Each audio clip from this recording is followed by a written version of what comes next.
पाकिस्तानियों, Indian state Bihar की रियासत के इलेक्शन हो चुके और इसके पहले मरहले के इंतखाबात का रिजल्ट सामने आ रहा है।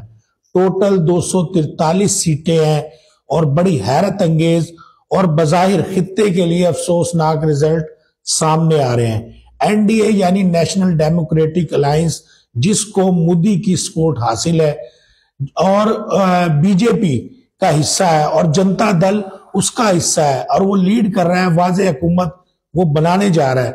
थोड़ा सा सतीश कुमार जो कि पहले सीएम थे वो कंटिन्यू करेंगे, यानी कि अब बीजेपी की और इसकी हुक्मरानी आएगी और ज्यादा कुव्वत और शिद्दत के साथ वो यहां पर हुकूमत करेंगे। और ये बड़ा साइन इसलिए है क्योंकि इसके जो असरात हैं वो पूरे इंडिया के अगले इलेक्शन पर होंगे, क्योंकि बिहार जो है वो बड़ा रोल प्ले करता है। बिहार जब भी जीतता है, बिहार को जीतने के बाद वो वफाक को जीत लेता है और तकरीबन उसकी गवर्नमेंट कायम हो जाती है। और कुछ केसेस में ऐसा नहीं हुआ, लेकिन मेजोरिटी ऐसा ही होता है और इससे एक ऐसा इमेज बनता है जो कि अगले इलेक्शन विक्ट्री के लिए अहम किरदार अदा करता है। ये बहरहाल ये बुरा हुआ है कि पहले जो कांग्रेस की जो कैंपेन थी बड़े जोरों शोर से कई साल से जारी थी और राहुल गांधी वगैरह सारे, प्रियंका गांधी ये कैंपेन कर रहे थे और यहाँ पर सिविल राइट्स की बात हो रही थी। यहाँ पर वो कह रहे थे कि हम ये कि मुस्तकबिल में ये स्टेट हम ले जाएंगे। उसके बाद क्या हुआ, राह वार होगी, लेकिन बहुत बड़ा डेंट पड़ा है कांग्रेस की पॉलिटिक्स पर और अपोजिशन जमातों पर, क्योंकि एनडीए डेमोक्रेटिक अलायंस ने लीड पाई है बीजेपी पर। जनता दल उनकी हुकूमत पहले भी यहां पर कायम है और उन्होंने एक मॉडल सीएम के तौर पर सामने आई थी परफॉर्मेंस की बेस पर। आप नोट कीजिए मेरे पाकिस्तानियों कि नरेंद्र मोदी ने गुजरात का इलेक्शन जीता परफॉर्मेंस की वजह से। गुजरात मॉडल की बुनियाद पर वो प्राइम मिनिस्टर बना पूरे इंडिया में बीजेपी से। इसी तरह अब बिहार मॉडल की बेस पर, नीतीश कुमार मॉडल की बेस पर वो दोबारा बिहार में उन्होंने वहां से विक्ट्री हासिल कर ली। 91 सीटें इस टाइम बीजेपी लीड कर रही है, एनडीए लीड कर रही है और जनता दल लीड कर रही है। तकरीबन पूरे रिजल्ट आज रात तक कहते हैं मुकम्मल हो जाएंगे और उसके बाद यहां पर दोबारा वो कंटिन्यू करेंगे। गवर्नमेंट जो कि पहले कर रही थी अब की बात ज्यादा सीरियस कर रही थी। सबसे मायूस कुन परफॉर्मेंस मेरे पाकिस्तानियों इसमें रही है कांग्रेस की, यानी कि पिछले इलेक्शन में उन्होंने 19 सीटें ली थी, अब उन्होंने 5 या 6 सीटें तकरीबन हासिल की है बमुश्किल तमाम। और इनका वोट का जो तनासुब है जो पहले 21% था अब 6 से 6.5% तकरीबन गिर चुका। हालांकि इस टाइम जो टर्न आउट वोटर का था वो 67.4%, बहुत हाई रिकॉर्ड था।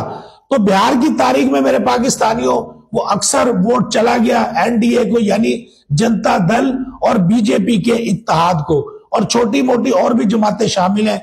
जबकि मद्दे मुकाबिल अलायंस बहुत मजबूत था, लेकिन इस सब को पिछाड़ दिया सतीश कुमार की परफॉर्मेंस थी और बेहतरीन कैंपेन चलाई। मेरे ख्याल में मेरे पाकिस्तानियों जो बिहार का वोटर है, लिबरल वोटर, जो वो किसी तरह इस तरफ रुक कर गया, उसकी वजह शायद ये एक तो इत्तेहाद है, यानी कि जनता दल और ये बीजेपी का इत्तेहाद है, उसने एक रोल प्ले किया। लेकिन साथ ही साथ ये कि अपोजिशन जमातें आवाम को कन्विंस करने में नाकाम रही और पढ़ा लिखा वोटर बहुत बड़ी तादाद में पाया जाता है और वो होता है जो एक इलेक्शन में कभी किसी का वोटर बन जाता है, कभी किसी का, यानी किसी एक का वोटर नहीं होता, किसी एक जमात का वो वोटर नहीं रहता। सबसे ज्यादा तादाद बाहर में ऐसे वोटरों की पाई जाती है इंडिया में। तो मेरे पाकिस्तानियों पढ़े लिखे वोटर कहते हैं इन लोगों को, और इस दफा उन्होंने जो है ना एनडीए की तरफ रुख किया है। मेरे ख्याल में ये परफॉर्मेंस की वजह से है, उसकी सतीश कुमार फैक्टर है, यहां पर उन्होंने रोल प्ले किया है और कैंपेन में यकीनन अच्छी रही है उनकी मोदी की। और कुछ इंडिया पाकिस्तान की जो हालात चल रहे थे उसका भी कोई 5-10% रोल होगा। लेकिन ये खित्ते के लिए बहुत बुरी खबर इसलिए भी है मेरे पाकिस्तानियों क्योंकि रीजन में अब बीजेपी की हुकूमत कंटिन्यू करेगी, उसके चांस बढ़ गए हैं और मुस्तकबिल में अब यहां पर एक ऐसा सेटअप दोबारा एक शिद्दत के साथ, जिससे पूरे रीजन में अमन को खतरा लाक होगा, क्योंकि लिबरल कुव्वतों के लिए राह जो है मजीद मजबूत होगी। बिहार का इलेक्शन जो है एक आई ओपनर है उन कुव्वतों के लिए जो भारत के इलेक्शन को देख रहे थे और कह रहे थे कि अब कुछ चेंज आएगा और हिंदुत्वता जो माइंडसेट का खात्मा करीब है। लेकिन बिहार जैसी लिबरल स्टेट में से कोई अच्छी खबर नहीं आई और ये बहुत बड़ा सेटअप है जो मेरे पाकिस्तानियों अपसेट है कि कांग्रेस के लिए, राहुल गांधी, प्रियंका गांधी के लिए और ओपोजिशन जमातों के लिए। तो ये थी मेरे पाकिस्तानियों अभी तक की ताजा तरीन अपडेट। इस खबर पर आप क्या राय रखते हैं? कमेंट सेशन में राय का इज़हार लाजमी कीजिए। अगली वीडियो तक दे इजाजत। पाकिस्तान जिंदाबाद।